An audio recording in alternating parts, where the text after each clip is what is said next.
अस्सलाम वालेकुम पाक व्हीलर्स, मेरा नाम है सुनील मंज और मैं आप लोगों के लिए एक कंपैरिजन और इन्फॉर्मेटिव वीडियो लेके आया हूँ। आज हम जो वीडियो लेके आए हैं इसमें दो करोला 1.6 हमारे साथ हैं। ज़िया और फसी मेरे साथ मौजूद हैं, जिन दोनों की गाड़ियाँ हैं। तो हम कोशिश ये करेंगे कि आपको बताएं कि इनमें डिफरेंसेस क्या हैं, और जो अगर पहले आप 1.6 लेते थे, फिर 1.6 के अंदर एक ऐसी वेरिएंट आया था जो कि मेरे राइट पे खड़ी है गाड़ी, और अब 1.6 के अंदर CVT है, गियर आ गया है, तो इनमें क्या डिफरेंसेस हैं। तो भाइयों, सबसे पहले तो आप दोनों अपनी गाड़ी का जो है ना मेक मॉडल वेरिएंट, तो जिसका हमारा एक सवाल होता है, बताएं। सो आपकी गाड़ी ये 1.6 स्पेशल एडिशन ECT ट्रांसमिशन में, ठीक है, और इसका मॉडल ईयर 2021 ठीक दिसंबर। है। स्पेशल एडिशन के अंदर सनरूफ आ गई थी जो कि 1.6 में पहले नहीं आती बिल्कुल थी। बिल्कुल। इसमें सिर्फ एक ऑटो डिमिंग मिरर नहीं था, ऑटो डिटेक्टेबल मिरर्स नहीं थे, और क्रूज नहीं था, और रेन सेंसर नहीं था। सही। अच्छा, और आपकी गाड़ी जो है ये वाली अब जो है नया CVT गियर के साथ है, तो इन दोनों के अंदर बेसिकली गियर का जो डिफरेंस है, this is 5 speed, this is 7 speed, 4 This speed. is 7. Yes, This is 4-speed automatic, but this one is CVT 7 speed.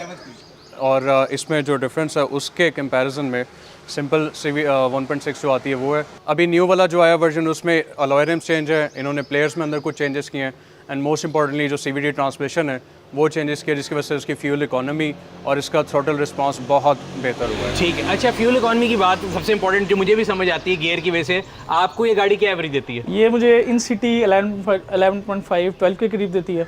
बहुत प्यार से चलाते हैं जी, इको मोड पे। अच्छा, और लॉन्ग पे? लॉन्ग पे ये अगर आसपास शेखुपुरा तक जाना हो तो ये 14 तक देती है। दूर जाना तो ज़्यादा देती है। इस्लामाबाद मोटरवे पे अगर हम चलाएं, मेरा पाँव क्रूज की तरह काम करे, तो फिर ये देती है ऑलमोस्ट कोई 17 तक भी ली हुई है मैंने इससे, विद 4 स्पीड ट्रांसमिशन। एग्जैक्टली।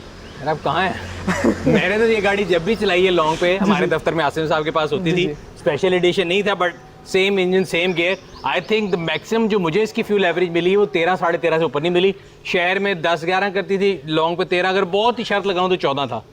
तो आपने तो कमाल कर दी। इको मोड है इसमें, मैं इको मोड ऑन करके मैं भी इको मोड देना ले जाता थी। आपकी क्या एवरेज दे रही जी?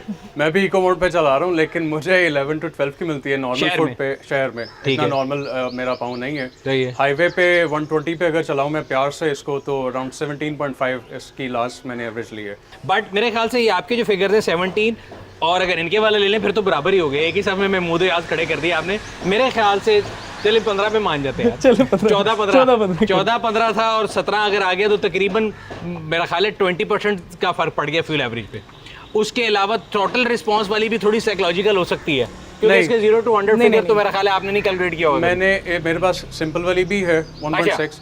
मैं जब उसको चलाता हूँ वो काफ़ी स्लगिश है।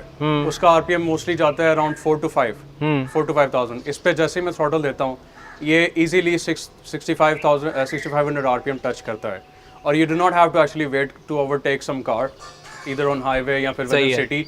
आप इजीली इसको ओवरटेक करते हो। और मुझे जो एक थोड़ी सी कमी रहती थी ग्रैंडी वाले रिस्पांस की, 19-20 का फर्क रह गया इसके बाद। अच्छा, एक तो इसके व्हील चेंज कर दिए हैं। पर्सनली स्पीकिंग मुझे वैसे पुरानी वाली के व्हील ज़्यादा पसंद थे। व्हील्स के साथ टायर अभी भी इंपोर्टेड ही आ रहा है। टायर अभी योकोहामा का ही, दोनों में योकोहामा है। बिल्कुल। अच्छा, ये जो एक्स बम्पर हैं, इनका एक्स कभी पसंद आया? थोड़ा सा पीछे वाला थोड़ा सा अजीब सा, तो पीछे वाला थोड़ा सा अजीब सा है। गाड़ी ऐसे लगता है कि बॉडी बाहर आ गई है, टायर अंदर आ गए। बॉडी बिल्डर नहीं होते जो ऊपर से बॉडी ज्यादा बनाते हैं, नीचे से टांगें पतली रह जाती हैं। हमारे एक दोस्त ने आई है उनकी तरह का। हालांकि इन्होंने टायर प्रोफाइल बड़ी रखी हुई है, लेकिन फिर भी वो लगता है थोड़ा सा। आपको साइड से बहुत इंटीरियर में है, तो इंटीरियर में दोनों में क्या फर्क है यार? इंटीरियर में इसमें क्लाइमेट कंट्रोल आ जाता है स्पेशल एडिशन की वजह से। बाकी नया हेड यूनिट सुना था कोई चेंज हुआ है? वो इसमें चेंज हुआ। एंड्रॉयड है, लेकिन कनेक्टिविटी इश्यूज वैसे ही टोयोटा के जो पुराने हैं। इसमें इंटरनली कुछ उन्होंने अपडेट्स किए हैं और गुप्त क्या है, वो गुप्त रखा है उन्होंने। अच्छा, बैक साइड पे अगर आ जाए तो बैक से, यानी ये दोनों गाड़ियाँ क्योंकि एक्स है तो दोनों का सेम बम्पर, और आप और मैं मेरा ख्याल है इस पे एग्री करते हैं कि जो एक्स के बम्पर पीछे से दिए तो ज़्यादा ही चाइनीज लगते हैं। आपने कितने में ली थी गाड़ी? ये मैंने 3683 की बुक कराई थी। वो हुई, और आजकल 55 लाख की तो होगी। 75 नहीं, आप अगर ये बेचने जाए? हाँ जी, 60 प्लस है। 60 प्लस है। 35 की ली थी आपने, कितने की ली? मुझे CVT का पे करने के बाद 43-49 की, और करंटली अभी बेचूं 65-67 की। 68 की मैंने पिछले दिनों चेक की एक दोस्त के लिए। नहीं, मैंने अभी नहीं लेनी, ऐसे आपने फौरन जी कह दिया कि ले ले। आज अगर मैंने 65 के बजट में लेना हो, और क्या चीज़ है हमारे पास? एलांट्रा मेरा ऑप्शन थी, लेकिन जस्ट बिकॉज ऑफ कोरियन उसकी टेक्नोलॉजी, और सेकेंडली अभी क्योंकि न्यू कंपनी है और पार्ट्स उनके अभी भी प्रॉपर्ली अवेलेबल नहीं है। सही है। इसीलिए मैंने फिर एलांट्रा छोड़ के ये बुक कराई थी। और उसकी सेकंड मोस्ट इम्पॉर्टेंट थिंग, उसकी जो सर्विस कॉस्ट है वो बहुत ज़्यादा है। इस पर टोयोटा पे आप जाते हैं सुकून से 10-15 हज़ार में आपका ऑयल चेंज वगैरह सुकून से हो जाता है। अच्छा, ये मैं आखिरी सवाल ही बोला कि इसकी एवरेज आपकी भी इतनी आती है, कॉस्ट तो सेम ही होगी ऑयल चेंज? हाँ जी बिल्कुल, ऑलमोस्ट अगर टोयोटा से ही कराते हैं? जी टोयोटा से। चलिए, तो अच्छी बातें आपने बता दी। अभी ये बताएं आप कोई एक चीज़ जो इस गाड़ी में इंप्रूव करना चाहते हैं? क्रूज, अब यारिस में भी क्रूज आ रहा है तो इसमें क्रूज तो होना चाहिए। यारिस में भी आता नहीं, लगवाना पड़ता है। अच्छा सॉरी, सिटी में क्रूज आता नहीं, यारिस पाक के स्टोर भेजता है, सिटी में आता है। आपको कोई चीज़ जो कहे कि यार मैं इन हाइंडसाइट कि यार इसमें ये चीज़ भी होती तो मज़ा आता? मैं इसमें क्लाइमेट कंट्रोल मिस करता हूँ। मैंने दी गड्डी से काट ली।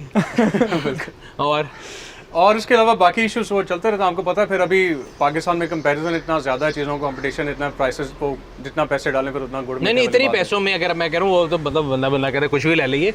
इसी गाड़ी के अंदर कोई आपको इम्प्रूवमेंट के चाहिए, आप कहें कि यार टोयोटा वालों से कहता हूँ शेप तो बदल नहीं रहे, जी कुछ चीज़ें बदल दें तो क्या बदल? लेदर सीट्स इसमें कर देते एटलीस्ट। फैब्रिक अभी तक इसमें भी फैब्रिक है? जी इसमें फैब्रिक था, स्पेशल करके भी फैब्रिक है? जी जी जी जी तो अच्छा, रजिस्टर्ड कराई भी आप दोनों ने गाड़ी? बिल्कुल जी।